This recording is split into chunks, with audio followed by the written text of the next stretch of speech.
That's Mike. News at 9.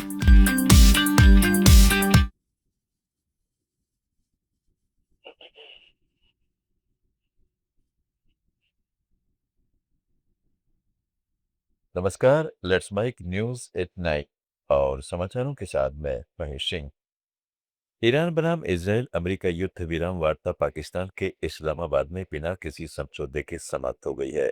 Pakistan की मध्यस्थता में 11 अप्रैल को शुरू हुई बातचीत 21 घंटे से अधिक चली, जिसमें अमेरिकी उपराष्ट्रपति जेडी वेंस की अगुवाई वाली टीम और ईरानी प्रतिनिधिमंडल शामिल थे। पाकिस्तानी प्रधानमंत्री शहबाज शरीफ और army chief field marshal Asim Munir ने दोनों पक्षों से अलग अलग मुलाकातें की और मध्यस्थ की भूमिका निभाई।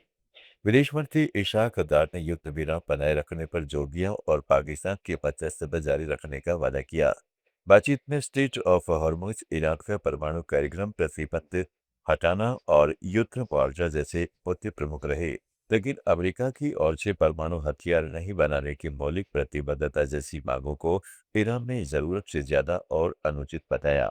ईरानी संसद स्पीकर मोहम्मद बाकर इबाक ने अमेरिका पर भरोसा न जुटा पाने का आरोप लगाया।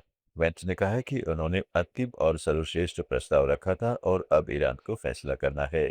ईरानी विदेश मंत्रालय के प्रवक्ता इस्माइल बकाई ने कहा है कि एक सत्र में समझौता संभव नहीं, लेकिन अच्छी नीयत से आगे बातचीत हो सकती है।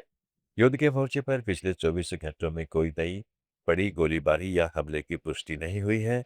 2 सप्ताह का युद्ध विराम जो 8 अप्रैल से प्रभावी है, अभी कायम है। हालांकि इजराइल ने लेबनान में हिजबुल्लाह के हथियारों को हटाने और स्थायी शांति की शर्त पर बातचीत की तैयारियों का जिक्र किया है।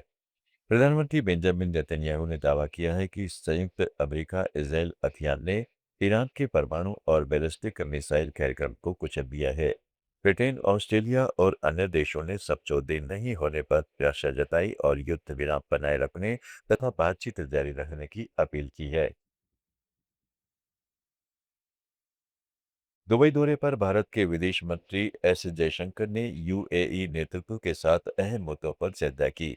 उन्होंने बताया कि उनकी मुलाकात शेख मोहम्मद बिन जायद अल नहयान से हुई, जिसमें प्रधानमंत्री का संदेश सौंपा गया और भारत यूएई के सामरिक रिश्तों, ऊर्जा और व्यापार सहयोग पर विस्तार से बातचीत हुई। जयशंकर ने कहा है कि दुबई, अबू धाबी और पूरे संयुक्त अरब अमीरात लेने ने भारतीय समुदाय की सुरक्षा हालिया युद्ध के बाद एक बड़ा मुद्दा रही है, जिस पर उन्होंने यूएई नेतृत्व के साथ खुलकर चर्चा की।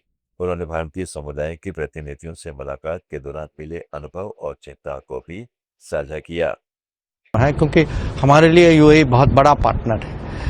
तो उस पर बातचीत हुई, बाकी विषयों पर भी हुई।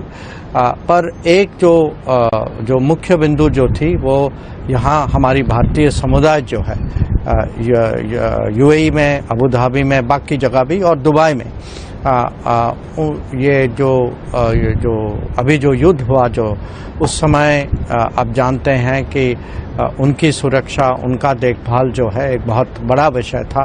भारत में भी लोग चिंतित थे।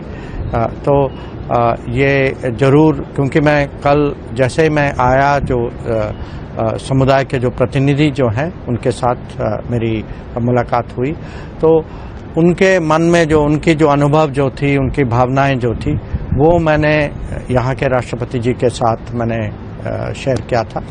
और शेल कंपनी ने पश्चिमी एशिया में खाड़ी क्षेत्र की आपूर्ति बाधित होने के बाद भारत को एलएनजी की आपूर्ति तेज कर दी है और पूर्वोत्तर क्षेत्र के प्रमुख टेंडर भी जीते हैं।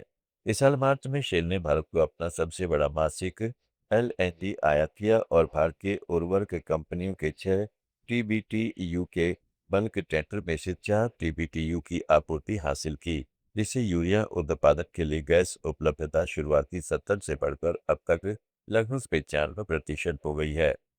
जुड़े रहिएगा लेट्स माइक के साथ। आप सुन रहे थे Let's Mic more than radio. Follow कीजिए हमें हमारे सोशल मीडिया प्लेटफॉर्म्स पर। It's time for news. It's time for more than radio. Presenting the first radio news app, Let's Mic. Let's Mic, a news-based app on your phone where you get to watch and listen news, talk shows, interviews, radio show podcasts. On Let's Mic, you get all relevant information of TV,